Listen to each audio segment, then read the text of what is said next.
તો મિત્રો આપણે અશોકભાઈ પાસેથી મોબાઈલ આંચકી લીધો છે ને હવે હું તમને સમજાવું કે ગીર શું છે. મિત્રો અભયભાઈ આપણી પાસેથી ઓલરેડી આપણો ફોન આંચકી લીધો છે અને એ કે હું બ્લોગ બનાવું, પણ હું એને એવું કહેવા માગું છું કે હજી આપણને કોઈ સપોર્ટ નથી કરતા. બરોબર છે, તમે અમને સપોર્ટ કરો તો અમે તમને ગીર વિશે જણાવીએ ને, અને ગીરના એવા મસ્ત લોકેશન અમે તમને બતાવશું આ બ્લોગમાં, આગળના બ્લોગમાં. પણ તમે અમને સપોર્ટ કરો ને તો અમને ક્યાંક જવાનું મન થાય, કેમ કે ગીર આખી છે ને અમારી રહસ્યથી ભરેલી છે.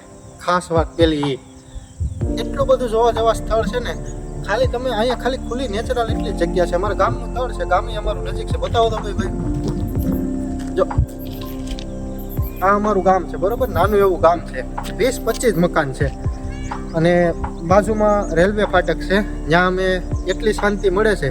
તો હવે તમે નક્કી કરી લો કે આખી ગીરમાં તમને કેવડી શાંતિ મળતી છે.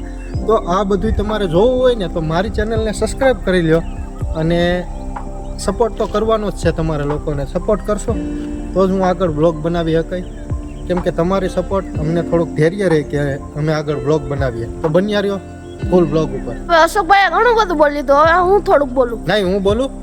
ગીર શું છે મિત્રો, એ તમને હું સમજાવવા માગું છું. ગીર એક એવી જગ્યા છે ને કે તમે કદાચ ગમે એવા બીમાર હોય ને એ 15 દિવસ રોકાવ ને તો તમને તમારી અંદરથી ફિલિંગ આવવા માંડે કે હવે હું હાજો થઈ ગયો છું.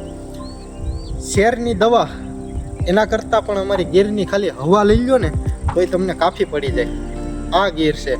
અને ગીરમાં છે ને તમે ગમે એવા થાક્યા હોય, ખાલી 5 મિનિટ આવા ખુલ્લી જગ્યામાં આવી બેસી જાઓ એટલે તમારા શરીરનો બધોય થાકોડો ઉતરી જાય, તમારી બીમારીમાં તમને ફાયદો થાય. અને એક તો એટલી શાંતિ, કોઈ અવાજ નહીં, ખાલી પક્ષીનો કલરવ, સિંહની દહાડ, ફરતી આવી વનસ્પતિ, અને એ વનસ્પતિમાં થઈને હવા શુદ્ધ, એવી શુદ્ધ હવા આવે કે તમારો હર એક રોગ છે ને નાશ કરી નાખે રોગનો. તમને છે ને 50% ફેર પાડી દે 15 દિવસ રોકાણ તો. આ અમારી ગીર છે. અને મિત્રો જે ગીરમાં આવ્યા છે એને તો ખબર જ હશે કે ગીરમાં શું છે. પક્ષીનો કલરવ, શાંત હવા, શાંત સ્વભાવના માણસો, અહીંનું ખાલી પાણી નેચરલ, કોઈ જાતનું ભેળસેળવાળી વસ્તુ નહીં, ઓર્ગેનિક ખાવાનું, આવું બધું અમારી ગીરમાં મળે છે અમને. તો અમારે બીજે ક્યાંય જવાની જરૂર જ નથી.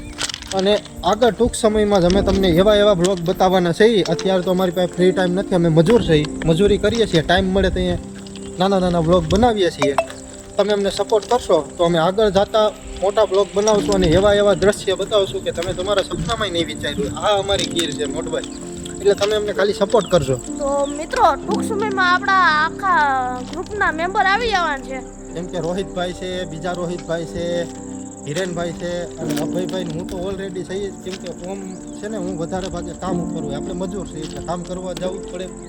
પણ તોય અમે ટાઈમ કાઢીને તમને એવા બ્લોગ બતાવશું ને, અને આખી ટીમ એકવાર ભેગી થઈ જાવ છો તમને યાર જોરદાર મજા આવવાની છે. એક અમારી ચેનલ થોડીક ઇસ્યુની હિસાબે ઉડી ગઈ હતી ભાઈ સાહેબ, એટલે અમે હવે ભૂલ કોઈ કરવા નથી માગતા. એટલે આ ચેનલમાં થોડોક સપોર્ટ કરો, જેવી પહેલી ચેનલમાં સપોર્ટ કર્યો હતો. અને તમને અમારા વિડીયોમાં મજા આવતી હોય તો કમેન્ટ તો કરજો ખાસ. અને મિત્રો ગીરની અંદર વિડીયો બનાવવો અલાઉડ નથી, એટલે અમે બહુ ગીરની અંદર નથી જતા. પણ અમુક અમારા એરિયામાં મસ્ત લોકેશન છે એ અમે તમને ટૂંક સમયમાં જ પેશ કરવાના છે અમારા વ્લોગ દ્વારા. બસ તમારો એક સપોર્ટ અમારે જોઈએ છીએ. બાકી અહીંની શાંતિ જો, નો કોઈનું ટેન્શન, કોઈ વસ્તુ નહીં, ઓનલી ફોર શાંત જિંદગી. અને એ જીવવી હોય ને તો ગીરમાં રહેવું પડે, બાકી તો બધે રહી એટલે ટેન્શનવાળી જિંદગી છે. અને બ્લોગ જોવો એવું ફરજિયાત નથી, પણ તમે ક્યારેક ગીરના મહેમાન થાજો, ગીર શું છે એ તમને ખબર પડશે. મહેમાનોને માન આપે અને ખવડાવીને ખાય એ અમારી ગાંડી ગીર હો. એના સિવાય ખોટું અમારી ગીર સિવાય ભાઈ. અને મિત્રો અમે હાવ રખડવા નથી આવતો, અહીં શાંતિ લેવા જ આવીએ. અહીંનો પવન જો શાનદાર, આમ ઠંડો પવન, તમારી એસી કામ ન કરે એવો પવન છે. અને ટૂંક સમયમાં હારા બ્લોગ લઈને અમે આવી રહ્યા છીએ તમારી સામે, તો સપોર્ટ કરવાનું ભૂલશો નહીં. અને અમારી ચેનલને લાઇક, શેર, સબસ્ક્રાઈબ કરજો. અને આવી ચેનલનો મોકો ક્યાંય નહીં મળે. આવા શાનદાર બેસ્ટ લોકેશન લઈને અમે આવી રહ્યા છીએ તમારી સામે, તો અમને સપોર્ટ કરવાનું જરાય ન ભૂલતા. ધન્યવાદ.